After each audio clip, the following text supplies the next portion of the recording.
Doctor صاحبہ، doctor فرح ہاشمی صاحبہ، السلام علیکم، کیسی ہیں سسٹر؟ الحمدللہ، مولا کا کرم. آپ سنائیں کیسے ہیں؟ اللہ تعالیٰ کا بڑا احسان ہے، تھینک یو. آپ سنائیں، آپ خیریت سے ہیں انشاءاللہ؟ جی الحمدللہ رب العالمین، میں ٹھیک ٹھاک. الحمدللہ. میرا آپ سے 3 سوال تھے جو میں باری باری میرے خیال ہے آپ سے پوچھتی ہوں. پہلا تو جی میرا سوال یہ تھا کہ مطلب جو ایران میں بے گناہ بچیاں اتنی شہید ہوئی اور بے گناہ لوگ شہید ہو رہے ہیں، تو جی ان کی مدد کرنا ثواب ہے؟ جی بالکل ثواب ہے. کسی بھی مظلوم، کسی بھی بے کس، اگر انسان سے ہو سکے نا، اگر آپ میں جی یہ توانائی ہے، آپ میں یہ استطاعت ہے کہ آپ اس کی مدد کر سکتے ہیں، کوئی بیمار ہے، کوئی زخمی ہے، جی وہ تو بہت بہت عبادت ہے، اللہ کی عبادت ہے، ٹھیک ہے نا. کوئی بے گھر ہے، اس کو آپ پناہ دے دیں، اس کی تو بڑی ثواب ہے. دیکھیں ایران کے عوام ہمارے بہن ہیں، ہماری بھائی ہیں، ہماری جان ہے. اللہ لعنت کرے ان لوگوں جی پر جو، کاش جنگ ایسا ہو سکتا نا کہ صرف اس میں جو لڑنے والے ہیں وہ مر جائیں. اس طرح تو جنگ تو ہوتی نہیں نا.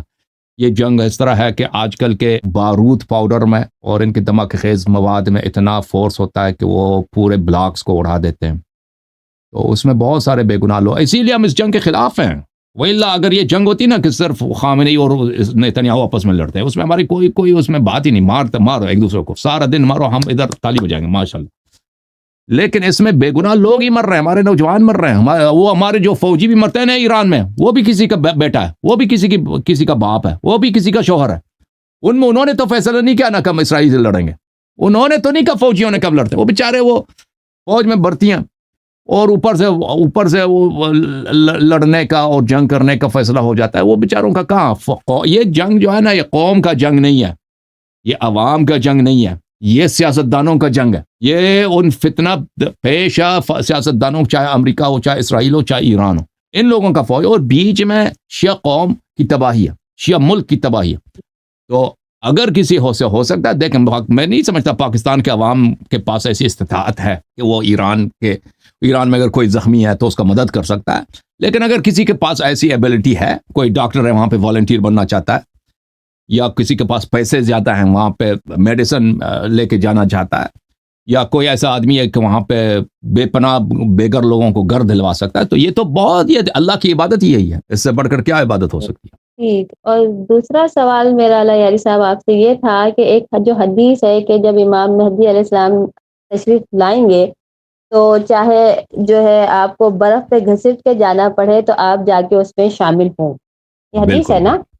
بالکل. تو یہ جو حدیث ہے تو یہ کیا اس میں جو گھسیٹ کے جانا ہے وہ کیا آدمیوں کے لیے ہے یا اس میں عورتیں بھی شامل ہیں؟ کیونکہ تو مجھے اس کسی میں نے کہا تھا عورتوں کے لیے، لیڈیز دیکھو اس نہیں میں یہی ہے. ہے کہ آپ کو اگر برف پہ چلنا پڑے یا برف پہ اپنے آپ کو، یہ آپ جہاں پہ انسان تشریف لگتا ہے نا، زمین پہ لگتا ہے، جس کے پاس پیر نہیں ہے، جس کا پیر کام نہیں کرتا نا، وہ بیٹھ کے اپنے آپ کو گھسیٹ کے کھینچے گا. تو اس طرح اگر کوئی چلنا پڑے تو اس طرح بھی جانا ان کے نصرت کے لیے ہے. تو اس میں مرد اور عورت کا فرق میں نے نہیں دیکھا کہیں کہ یہ صرف مردوں کے لیے ہے.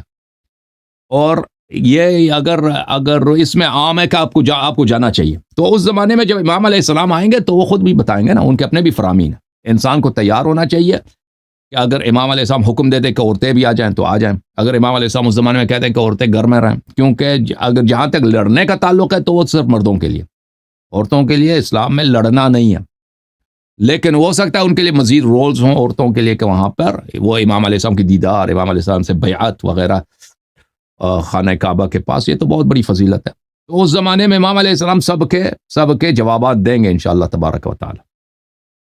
صحیح ہے میری بات؟ نہیں مجھے کہا تھا تو وہ ہسبینڈ بھی مجھے یہی کہا تھا کہ نہیں لیڈیز گھر میں رہیں گی اور جینٹس جائیں گے. میں نے کہا یہ کیا بات ہوئی، لیڈیز کو بھی تو جانا چاہیے نا.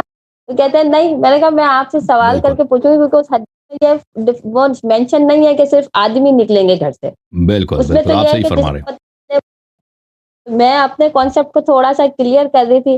جی ایک سر. سوال اور ہے میرا کہ مجھے نا اصل میں جو صحیح نماز ہے نا، صحیح نماز، اس کا جی ریفرنس بتا دیں کہ میں اس پہ تھوڑا سا مزید اپنے آپ کو ٹھیک کر لوں یہ نا. کتاب الصلاح جو ہے، فروع کافی میں کتاب الصلاح ہے، وہاں پہ احادیث ہیں امام علیہ الصلوۃ والسلام کے نماز پڑھنے کے بہت زیادہ احادیث ہیں. کتاب الصلاح فروع کافی میں، وہ اردو میں اس کا ترجمہ بھی ہے، ادھر آپ دیکھ لیں، آپ کو بہت ساری احادیث ملیں گے وہاں پہ. ٹھیک ہے نا؟ نماز پڑھنے کے طریقے ساری بہت آتھینٹک ہے، ٹھیک ہو بہت ہی، گیا. اس سے زیادہ آتھینٹک دنیا میں کوئی نہیں. ٹھیک ہو گیا کتاب thank you Thank you, sister, اللہ اللہ آپ کو جزائے خیر.